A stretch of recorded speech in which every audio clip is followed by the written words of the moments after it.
say probably like within the last month of Kelly's life, she started realizing how serious the violence was getting. Even though there were so many physical altercations prior to that where she had been abused and called the police and he was never arrested, in the end, the last month just got really violent.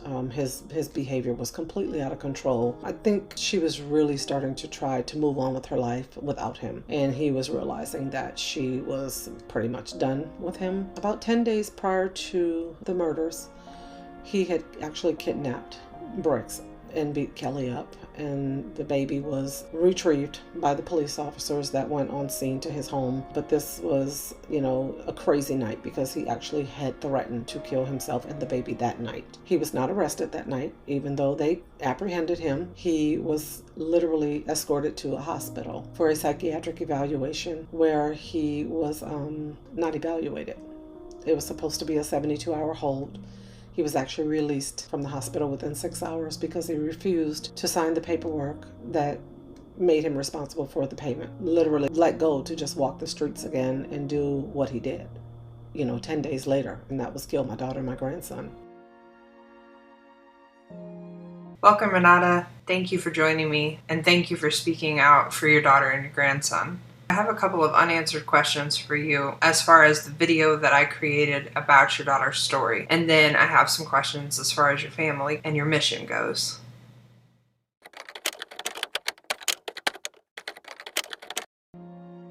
Immediately after that night, on May 24th, when he took the baby, she went the next day and filed charges against him, and she also filed for a protective order. Once he was served with that protective order, that is what really, I think, set him off. I learned now that this is probably the most crucial time and the most dangerous time for a victim of domestic violence because they lose control.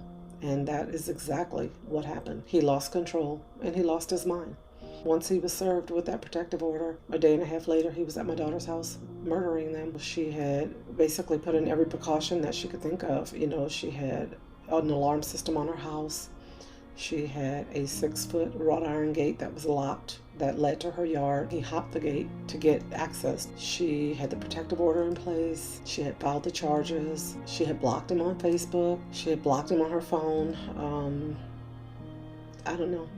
I don't see that there's anything else that she could have done to try to protect herself and her family. But even with that, the system, I feel like it failed her. He should not have been released. He should have been arrested that night or not released from the hospital at all until his protective order hearing. But that's not how it went. And he was able to roam free to do what he did.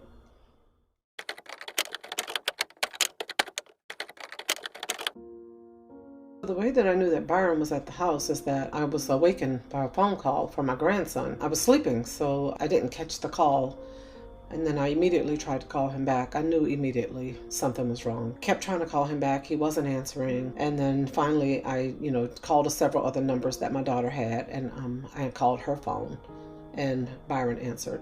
And that's when he said, "I just killed your effing daughter. Y'all tried to play me. Now I'm playing y'all."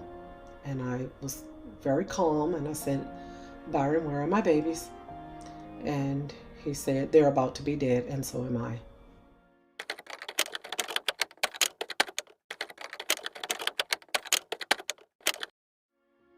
Yeah, the boys were both in the house at the time that he broke in. He broke in through a glass door that was attached to Kelly's bedroom, which is kind of off the patio in the backyard. My oldest grandson heard the glass break, and he immediately grabbed his phone and ran straight out the front door because he was in the living room watching TV. When he ran out the front door, that's when he tried to call me, and when I didn't answer, he called 911 immediately. My daughter screamed.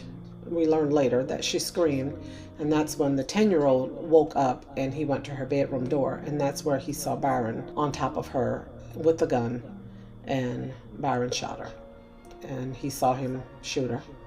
And then he turned around and went out the front door, or to the front door, and his brother saw him and called him to come to him. And at that point, they ran over to a neighbor's house and just kind of sat outside. And my oldest grandson had, by this time, called 911, and they were on their way.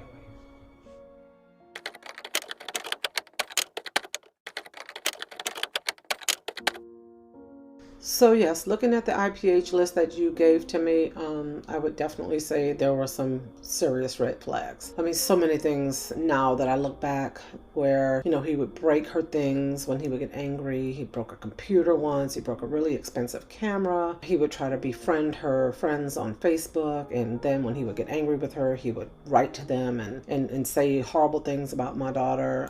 He hated rejection. He never could be wrong. I mean, those were the things that kind of set him off when she would, when they would have a discussion about something that maybe he had done that was not pleasing to her. He definitely drank. He would drink socially in front of us as if he wasn't a big drinker, but when he was not around us and he was in the presence of my daughter or friends who knew who he was, he would drink heavily. And then when he would drink, he would get very abusive verbally. And then, if my daughter retaliated in any way, of course, he would become physical. And he did use drugs.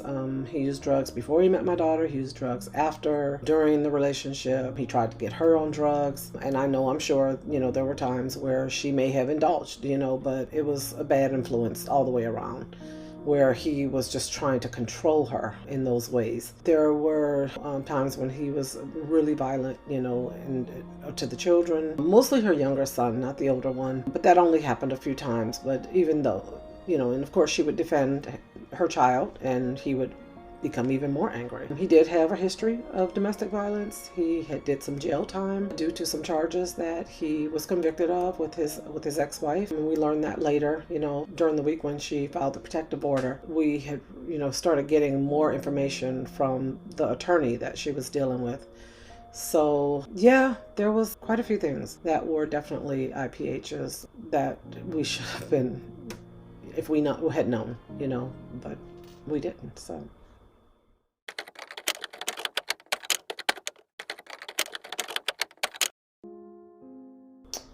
Yes, you are correct. Brixx and Company was, in fact, established by Kelli. She founded the company for Byron, trying to give him a sense of, I guess, confidence that he could actually run his own business. Byron was definitely a very skilled masonry. He was known around the coast for the beautiful work that he had done, on many, many homes and many businesses. And so he definitely was well established in that respect, but he always worked for, a licensed contractor that had hired him when him and Kelli first started dating.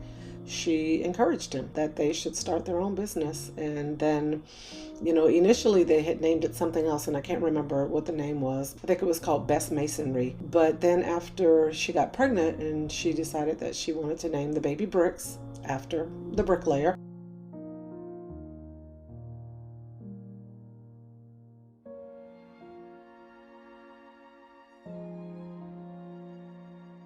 She decided to change the name of the company and rebrand it, and she actually named it Brixx and Company, to name after Brixx Nola, which is their baby, and to basically just give Brixx his own brand for when he grew up. Then he would also be able to use that name, if he wanted to go into the same line of work as his father, or if he wanted to establish his own company in some way. That is the story behind Brixx and Company. She was very proud of it. Brixx and Company was, in fact, established and founded by Kelli.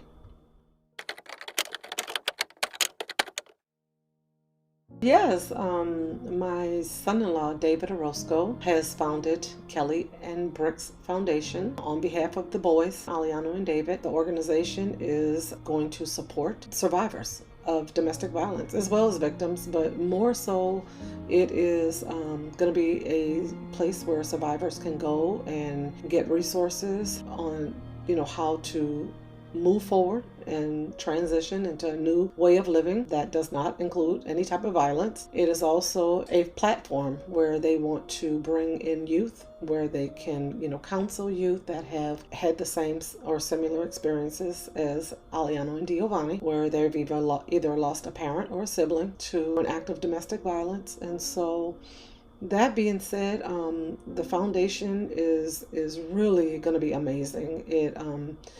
It is newly established, and they are seeking volunteers as well as trying to establish their board of directors. And the foundation, I believe, is going to change a lot of lives. And you can reach out to them. There's also a GoFundMe on that website where you can offer donations of support, or you could also fill out a form and let them know how you want to help. And that is what Kelli and Brixx Foundation is all about.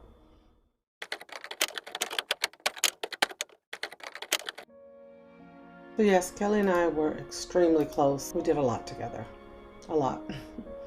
We spent a lot of time going to lunch, dinners. We worked together. We have our own business, so we did a lot of sharing with in that respect, where we would talk about business, ideas a lot of event planning for events that were coming up, spending time with the kids at her house, cooking, listening to music, dancing, just, being girls. She was my daughter, but she was truly my friend, and I miss that a lot. I miss all of it.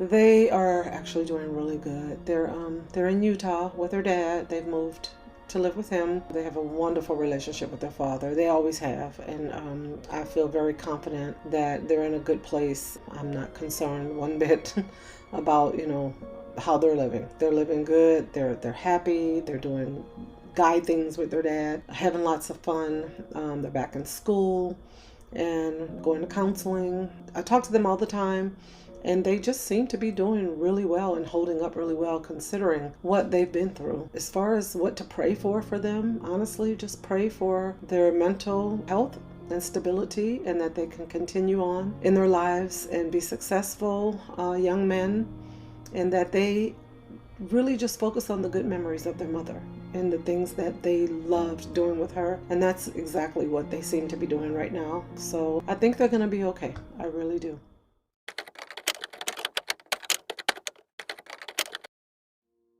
I've learned that intimate partner violence is real. It's as real as it can be. It's happening everywhere. It's more common than I could have ever imagined in my life. You don't realize until it shows up on your doorstep. And so I just, would say learn the signs, know the signs, recognize the signs when someone is, possibly going to be violent in a relationship, because there are signs. There's ways to know.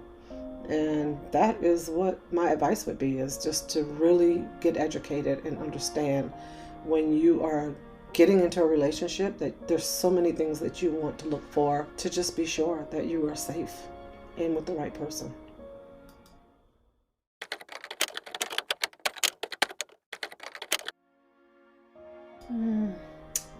I would say get out.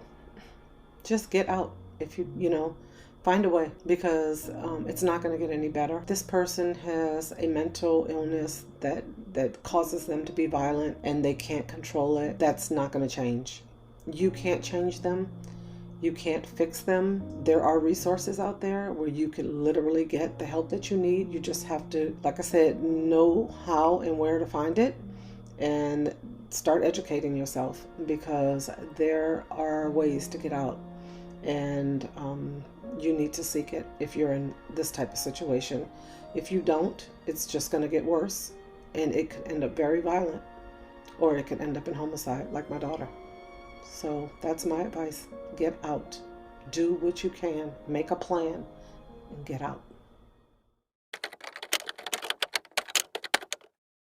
Going forward, I would say that, we are just really diligently and passionately pushing forward to bring education and awareness to our community, to really all communities, trying to, just make sure that people are educated, that they understand that, there are resources out there. So bringing awareness. I'm working with the Center for Nonviolence, just really trying to get a better understanding and some balance on, what it is that they do for victims and survivors that are in these situations, and trying to see where we can, incorporate,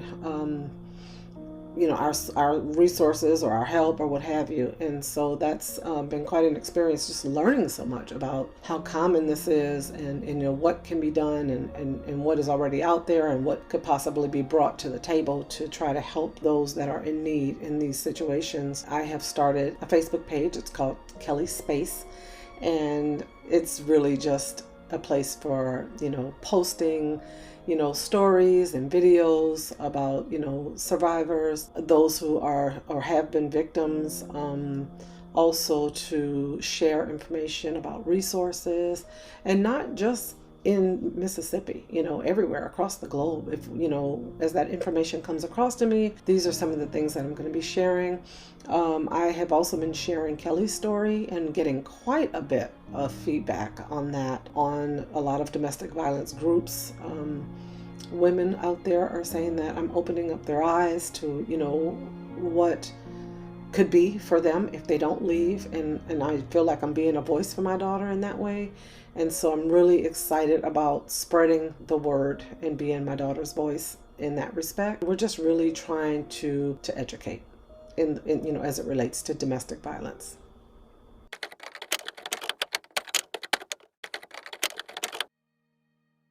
For those that have been there for us and supportive in our situation with our tragedy, I just want to say thank you. Thank you so much for being there for us, for loving us, for holding us up, for, understanding what we're going through and trying to work through it with us. There's not enough thanks. You know who you are, and we know who you are. And everybody has just been so amazingly supportive, and the words of condolences and kindness and love. It's just really been quite overwhelming, and we just want to say thank you. I look forward to continuing to work with you. Together we'll be able to shine more light on intimate partner violence than either of us could by ourselves.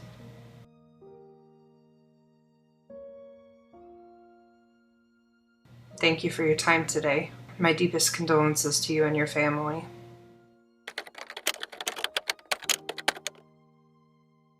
It is hard for me, but I feel I'm strong enough, and my mom taught me so well that I'm able to handle this, even though it is hard.